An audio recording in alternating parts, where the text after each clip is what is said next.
Hello there guys, and welcome back to another review. Now today I will be taking a look at the CollectA 2019 140 scale Deluxe Baryonyx. Now before I get into the review I just want to say I apologise for not posting anything recently.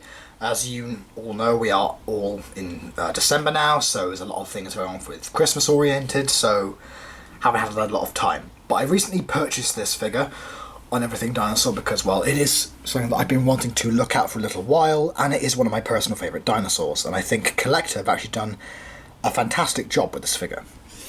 But first things first, let's get into some information. Baryonyx, which name means heavy claw, is a genus of Spinosaurid that lived 130 to 125 million years ago in the early Cretaceous period of England, as well as Spain. It was around 10 metres long, around 3 metres tall, and around 1 to 2 tonnes in weight.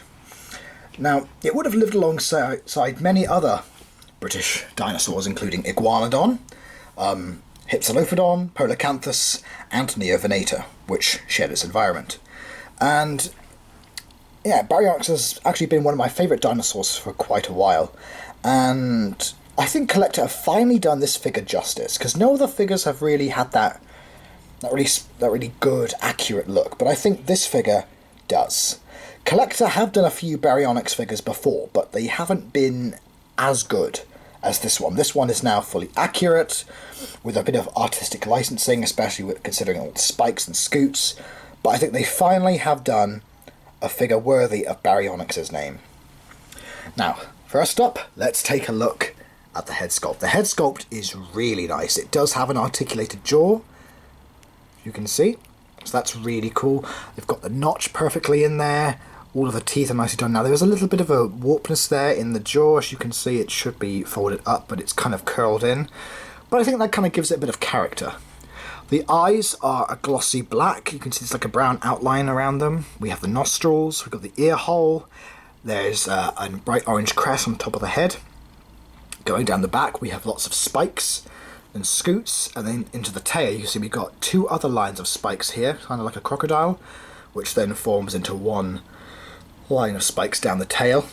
There's a lot of little scoots along the body that you can see there. Nice lines of scoots, and of course on the side there they go into much bigger ones along the tail. The hands themselves, they are really nicely done. They are not pronated. We have the large thumb claw. Could be a little larger, but it's just a little nitpick. So at least they've managed to put that in there. Hands are nicely done and large. We've got the feet here. It is on a base, so it's not going to topple over. Feet are nicely done. A nice scalation in there. There is a cloaca.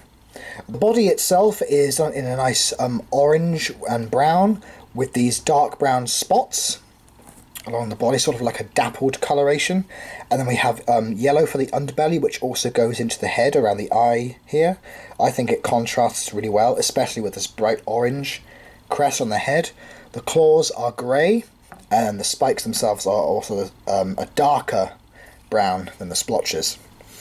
The base itself is nothing new. It's like what we've seen on a lot of other CollectA figures, just kind of a drab, sandy base. There is some leaves. I wish they would have had some sort of coloration on them, but it definitely looks like it's walking maybe along a riverbank, looking for some fish or maybe a young iguanodon. But yeah, I think this is a fantastic figure. I know that CollectA for next year are actually bringing out a standard-sized Baryonyx, so it'll be interesting to compare how the two figures are together. Just for a little comparison, here we have Papo's version. As you can see, Papo's just dwarfs this guy, as well as the original Carnegie Baryonyx. I will leave a link to the Papo Baryonyx review in the description box below. But yeah, it's really interesting to see how these guys all scale together, especially considering Papo's is more of like a monsterish look, whereas Carnegie and CollectA have gone for a more accurate sort of design. Yeah, it's interesting to see them all together. Just get them out of the way. So yeah, I think this Baryonyx is a rather wonderful figure. I think it's actually a good price. $19.99. You can get it on Everything Dinosaur. I will also leave a link to that in the description box below. It's got some really nice details, especially the scales on the underbelly, though it's kind of hard to make out with the base. But yeah, this is a rather nice figure. I think it's quite possibly the best Baryonyx figure we have gotten from any company. Personally, that's what I think. It's definitely the more accurate version.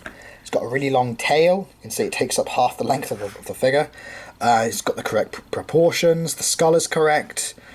Yeah, I think this is a wonderful replica of one of my favourite dinosaurs. So I hope you guys have enjoyed this review. Please like, comment, subscribe, and I will see you guys in the next video. Please take care and have a great day. Bye.